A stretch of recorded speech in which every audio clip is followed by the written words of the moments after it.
Hello, my name is Sandra Montenegro. Welcome to the Collector's House Conversations at iHolds Miami. Our guest today is Tatiana Arocha, a Brooklyn based artist whose work explores the intimate relationship between people and the land. She has done extensive research in the Amazon's rainforest, and as the daughter of an anthropologist, her adventures in the forest started since she was a child. You can see some of her works currently exhibited at iHolds Miami. This is a prestigious Dutch furniture store located in the heart of the Miami Design District. And this exhibition, The Collector's House, is the result of a collaboration with the online platform The Ardom and my gallery, Montenegro Art Projects Map. In today's conversation, we join Tatiana's explanation of her installation Bajo el manto de la selva, under the cover of the jungle. Please enjoy. How the word engages with people and how it began the conversation and how it's all very differently than it was in a gallery space. I had all these ideas, but I came across with the issue that in the scale that I wanted to work, it would be problematic. So I started working with a collective of women in Colombia called La Fundación San Lorenzo de Barichara, and all of the canopies made out of handmade paper. Most of the flowers, there's handmade paper. There are branches that I spent years collecting through New York every time that there's a winter or something. So I collected these branches, and then I assembled everything, and it was accompanied by sound. So when you were under the canopy, you could play a QR and listen to the forest as you were underneath the forest. So these here are some of the details, and it's all for me. What all the pieces that I create and the artwork that I create, they hold stories of the process that I have come back to learn about my country, have come back to learn about things that I probably when I left, I wasn't completely aware and had knowledge about. So, as I've been working with the ideas of the vulnerability of the rainforests, one of the subjects that I touch more and that I deal more with is the impact of the war on drugs and the problems of illegal plantations and and that impact that it has on the land, on the rainforest, and on the cultural diversity, the displacements of people from their lands. And this exhibition was called Respiro un bosque. I breathe the forest. And one of the things that happened very interesting in this exhibition is that after I had installed all of it, I started understanding the connections between each one of the panels. This is called El Valle de los Frailejones, which is the title comes from a piece of writing that I found from my dad, telling the story of my grandmother taking him and his friends to the Páramos, to the moorlands, to Chingaza. And he described how it was very rare for a woman to having that. What she was doing was not something that seemed to be from that time, of her going out with this bunch of kids and taking them into hikes. And Los Páramos are extremely important, and it's there's a lot of attention always in the rainforests, but Los Bosques Altoandinos, so all the forests that are from the Andes, high up in the Andes, are very ignored and are under extreme conditions of also being lost. So Los Páramos, just recently, I don't know how many hectares of Chingaza were completely burned. And most likely those fires were initiated by men to clear the land so they can plant potatoes or have cattle.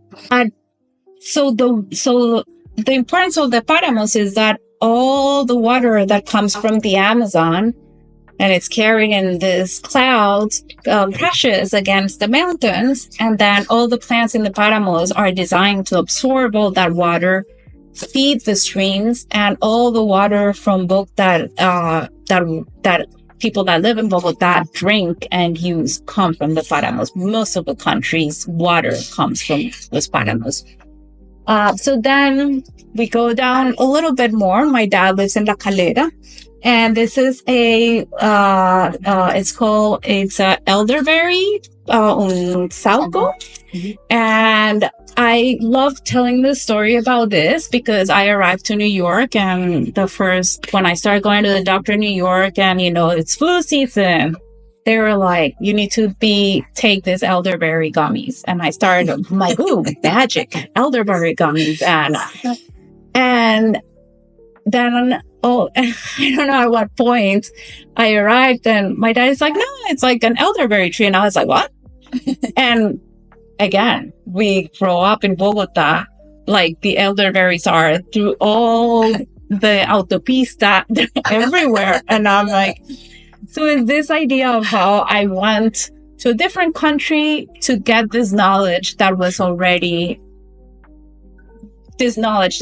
existed, about the health, the medicine that a tree can provide. And this tree that, like 2 months ago, my dad was moving, and the truck that came broke the tree in two. And it was a very sad moment, because this tree had called like a bunch of life, and it's like mushrooms, and then like this like fungi, like these mushrooms change every day, and there's like it's magical how much life the tree holds. And I was like, oh, this is so sad. And he's like, oh, don't worry. He's going to it will keep growing. It will just these trees don't give up. But also when I did this self-made artist residency in this small piece of land that my dad bought 30 years ago and reforested. I have a conversation where he is telling me how it's a miracle what happened in his land, and how he could tell that the trees and the plants were happy and were thanking him, and how there was a reciprocal relationship between them. Then we arrived to the Amazon, which when I say the work takes me to, which is the piece that is up here, although the double one. the mural version. So in this process of learning and talking about the environmental impact, that the war on drugs and the fumigaciones, what is that? The sprayings of the coca plants have in the rainforest, in the waters, in the land, how it pollutes. I started learning more about I felt that I needed to actually learn more about the coca plant. So in 2019, I went with my son to spend, and I had been in Manaus in Brazil, and I had been in Peru. And in Peru, I had met for the first time a coca plant, and I had collected a little branch and a pressing, and I was like, I need to go to Colombia. So I went to Colombia and spent a month in the Amazon in Colombia. I was between Leticia, Puerto Nariño, and this was, I spent a lot of time with a family, like not a lot of time, but for me, it was very important, like a week and a half with the family, which they hold the knowledge of the plant, of the coca plant. And we stayed in the Maloca with them. And this was the river where we bathed and the kids played. So this piece that I made, it's honoring them, honoring the knowledge and the teachings that we had, because Gori Negedeka, who is one of the members of this community, has been a very pivotal person in teaching me about the coca plant. So this is one of my favorite pieces in terms of what it holds and the knowledge that it holds. This is una chagra. La chagra is a traditional way in which indigenous people grow their foods. And this chagra grows coca, pineapple, yuca, and tabaco. And one of the things that I started doing was a series of interviews with Gori, asking him about the coca plant. I was doing some exercises where I would do rubbings of the leaves, and I would every day sit down rubbing. Since I would take a piece of graphite and place the coca leaf under paper, and then just rub the paper, and an image of the plant of the leaf will show up in the paper. It's really magical, and it's like, and I have about 4,000 of those rubbings from the same plants. So about seven, only using 7 leaves. And I started asking Gori if he felt that the plant was holding a memory, was holding knowledge, that if the plant had that, like if that history was, like if she was communicating that history through this rubbing. And what I loved is that with somebody that has such an incredible knowledge around plants, that it's so embedded with the land, and could have been like, you're a crazy, white person using like art and trying to make this connections. But he said the plant speaks to each person differently, and to you, the plant is going to communicate through drawings. And that's a very important place in which I start a process of learning from the plant and trying to start understanding more that language and that communication that we can have with non-human beings, specifically with plants. This installation was created in 2017. It's one of my first installations after I decided not to be more a graphic designer. And it was a tea room, and I invited people. I also love this piece because I continue to exhibit it, and every time that it's exhibited, I invite people to have conversations around the environment, environmental impact, the climate crisis, and I would invite them to have coca tea and start a conversation about how the plant, it's a spiritual plant. It's a plant that connects people with the knowledge of the non human world, by the plant world. And what I love about this piece is that every time that it starts holding that knowledge of different people, the moment that it goes and travels to different exhibition spaces, is holding that knowledge, and it's acquiring more and more knowledge. And this is some of my latest pieces, which is thinking about the memory and also the memories that I have around the plant. So I think that I should have put them go 1, 2, 3 for like another one and another one. So this is what I loved from this piece is that those rubbings that I was talking about, those 7 leaves rubbing that I did, the 4,000 rubbings, this was the final piece that I did with those leaves. So I created copper plates. Can you go to the next one? Yes. Okay. So I created I scanned the leaves, did vector files of them, and then cut each one of the leaves in copper, and then each leaf transferred to the copper. Written by Angelo Mariani. Angelo Mariani invented Vino Mariani. Vino Mariani is the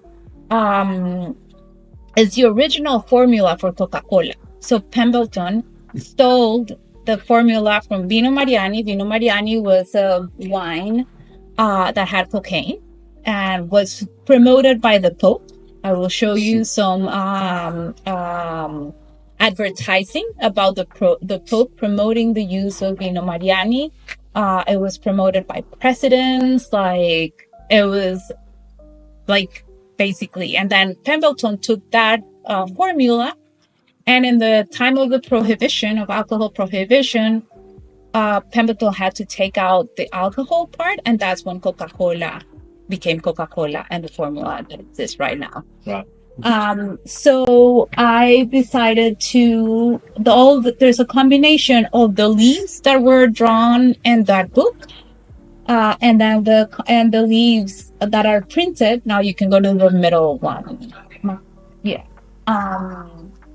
So we can see the detail, which are the etchings. These are the etchings of the real leaves, and they're combined with the prints that I did of the leaves of the books that were drawn by scientists. And what I'm doing is bringing back the form in which the plant is used and is toasted to create mambe, which is a traditional and a way of indigenous people to use the coca plant in Colombia.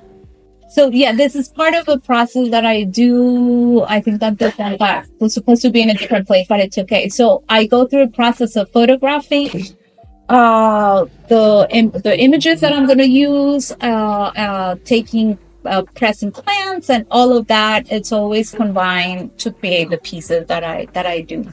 And so I go, if you can see, this is like a whole process of all the photographs, tons of photographs. So when I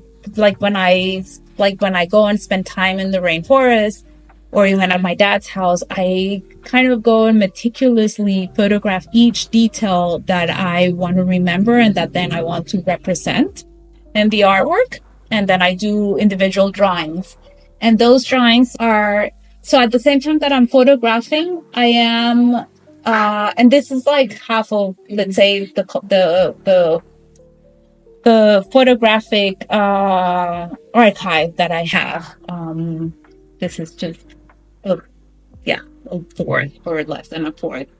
You can go to the next one. So at the same time that I'm doing this photographic archive, I'm finding the leaves, I'm creating. So for example, in the corner, there's a texture, and that's a little piece of a plant called chusque, which is like kind of like a bamboo that grows in the Andes.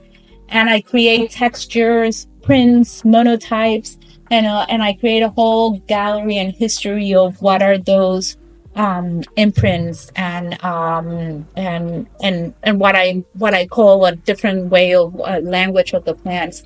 And I scan those to create the drawings. So in the pieces that you see, if you take one, let's say if we isolate one of the leaves that is there, that leaf is created with like maybe between 5 to 10 textures that I've created from the plants that I've photographed, and that I use either their bark or their leaves to create the series of textures. So I am dyslexic, and when I started wanting to learn more about the coca plant and reading, I wanted to know what had happened to the plant since colonization. And one of the ways in which I realized that I needed to remember the information of the books was to find visual references that will make me remember those moments specific in time. So in here, you can see right here, the promotion of the Pope for Vino Mariani. It used to be promoted, cocaine used to be promoted as toothache drops for kids. Yes. And all of this was marketed as like, people need to use it. And then that, went into, it's kind of like slowly in the top corner. There was a very important campaign in Colombia that would say La Mata que Mata, which started talking about the coca plant as the plant that kills.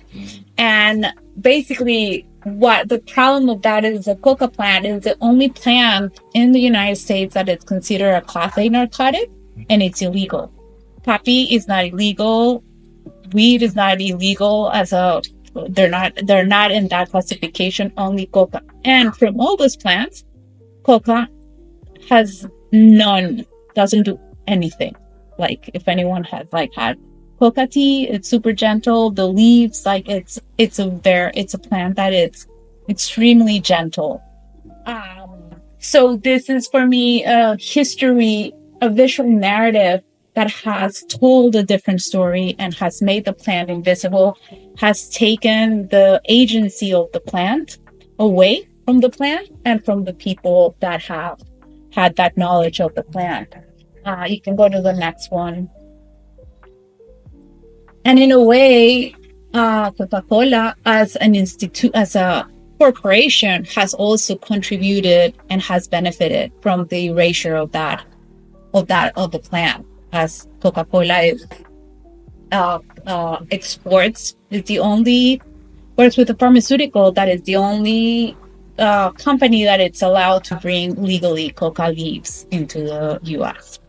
So what I've been doing and most of my work, it's trying to revert this narrative and start to tell a story that is different of the relationship with the plant, of a plant that thrives from relating with humans, with the people. Like it's a plant that thrives from the leaves being pulled from the plant, and it grows. The more that you harvest it, the plant becomes happier. A plant that has a very different story and history and effect that has been publicized and created in the countries of the North.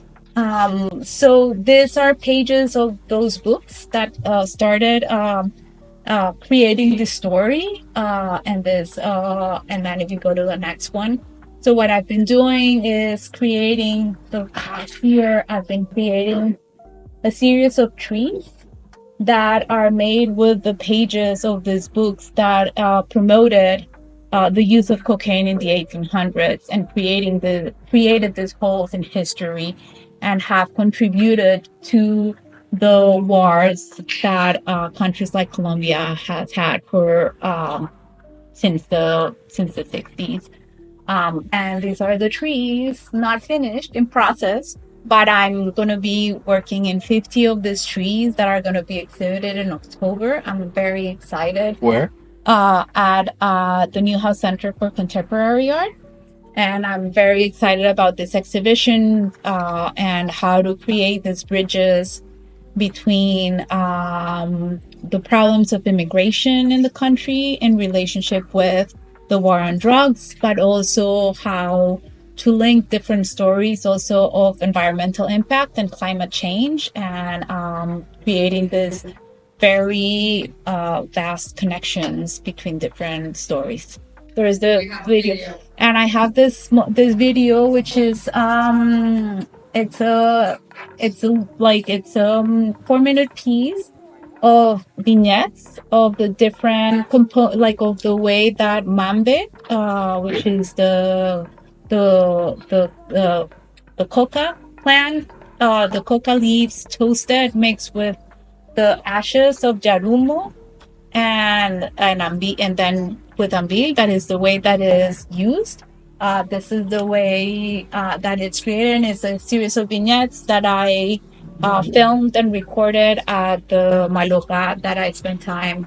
And what I love is that you would hear voices of little kids. One of them is my son, Joaquin, which was 10 years at the time that we went there, and he learned how to do mambe, and he learned a lot about the coca plant. I had a conversation with his teacher yesterday before coming here, because I'm going to be giving a talk to his Spanish honors class about my work. And they were discussing how can colonization be connected with the plant and para hacer mambe. Okay. So the leaves get toasted, and then they get they get put into this they get made into very kind of, so the way that I can describe mambe is like matcha tea. Mambe looks exactly the same. and it smells the same, and it would almost taste the same. So a few things like uh, you don't get high from mambe or hallucinate or any of those things happen. It's a stimulant as coffee, much gentler like coffee, because a few things. Coffee goes into your nervous system. So you take a coffee and you're like, and then you're exhausted an hour later. So mambe has, it's extremely nutritious. It has a ton of calcium, protein, so it's a food. So when people use mambe, there were the stories that they would say about that indigenous people would stop eating and they were skinny and would get dumb. And these are like a lot of the recounts of like Spanish people. What they didn't know is that actually it was the chewing and the use of the coca was what was keeping alive people, because they didn't have access to food. The colonizers were controlling their access to food, had them enslaved to work in the mines. So the plan was controlled by Spanish people to enslave people so people could work more, and they would control the food sources that they had. And so actually coca was one of the food sources that they had because it's extremely nutritious. And so this is something that is never that is not publicized. And to make cocaine, just to end up on that note, the way that cocaine is made is that they take a ton of like leaves, they mix it with gasoline and cement, and that's the result. So there's nothing left of the plant, but that's the way that the one ingredient from the plant it's extracted is through put it in gasoline, let it stay in gasoline and cement for a period of time to make it into a paste. Yeah, that's it. Thank you. Wow, thank you. Thank you so much. We're very proud to have Tatiana among the group of artists that their inspiration is it goes beyond just a landscape. Their inspiration is about a ton of research from what you just heard. All these years of work of exploring nature, travels from Colombia, her origin. This is what art does. Art does transformation, and this is for us very important because what Montenegro Art Project and the Art Dome were doing when we sponsor emerging and accelerating artists is what art does through history. We show pieces of history, pieces of things that are sometimes forgotten. Some of the people that they have come here to the eye holes and have had the opportunity to see these wonderful pieces by Tatiana, they said, "Oh, is this something that she did inspired by this Chinese silk print that people?" That's the first impression when someone sees one of these wonderful pieces. And now I want to ask you about your technique. One of these large pieces like the one that is on the stairs, how it comes, how it was the printing process. Now we know about the story behind, but tell us a little bit about that piece. So I love that people ask you that, and they're not wrong, because I think that, when I arrived to New York, I used to love to visit the Asian collection, and I was very interested in the woodcuts and the simplicity of Asian work and how like layouts happen and everything was very organized. So when I started thinking about recreating rainforests, I first started, and there's a piece around here, right? The little one with the small, it's the only small one. That's here. So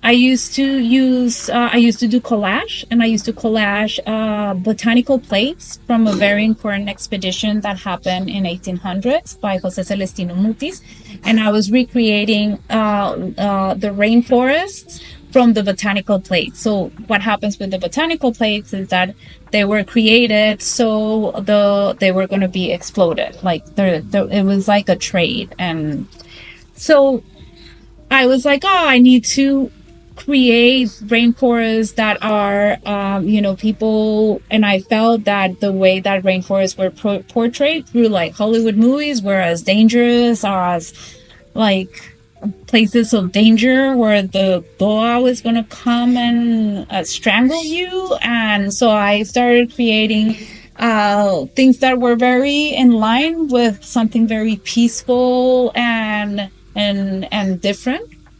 And so if like there is like if you it's I love that, because if you see that piece that is floating somewhere around here, the small piece, I started, and that's very much of my background as a designer, and they're very organized, they're very clean, and then it goes into a little bit more complicated. And when I started going to the rainforest, I started loving the madness.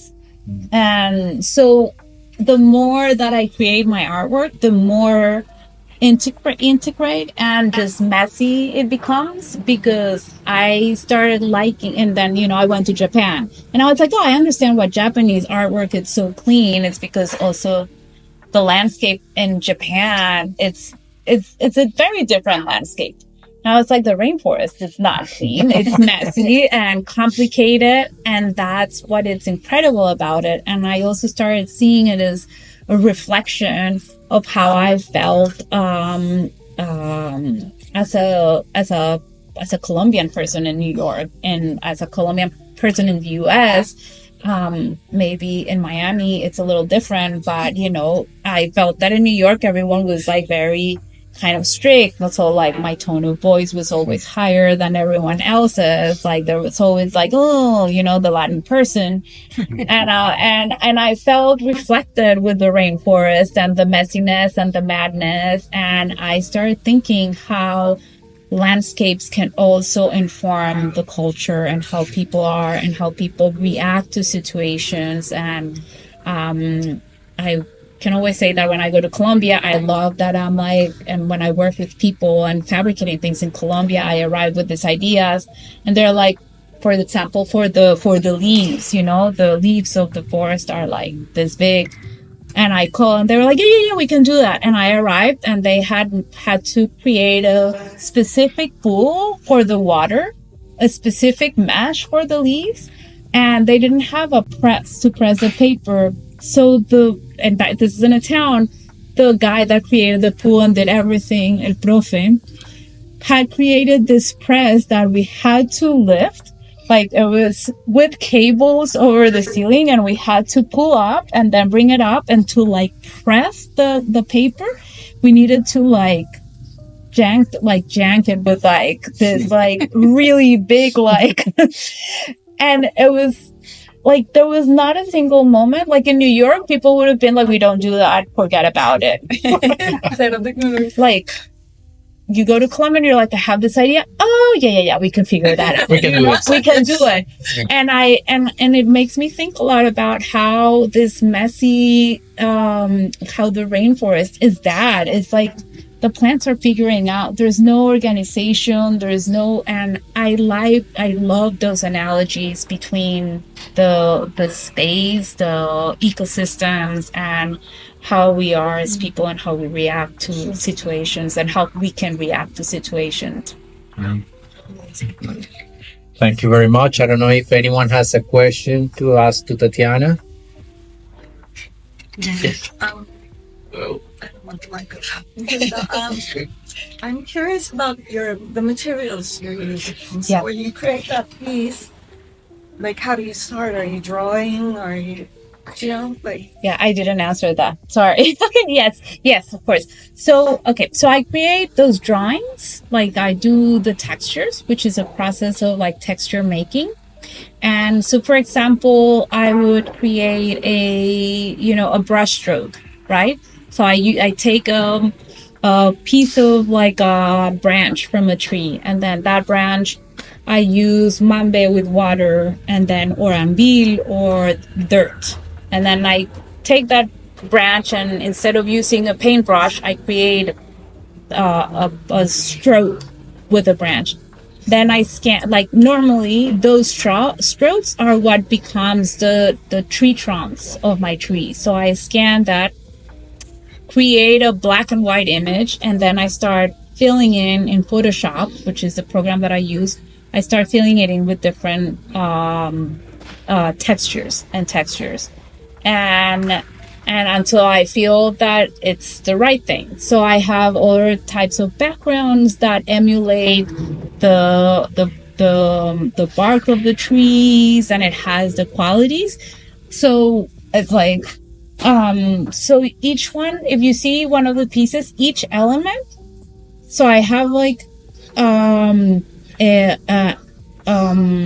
archival of textures. I have an archival of photographs. So I normally start with a collage that I have made of photographs that piece together the different things that I've seen. And then I start by taking one element. Let's say I focus on one tree, and then I do a drawing of that tree. Normally that tree would have, the tree trunk will be a file, and then the leaves will be another file. So it's like collaging.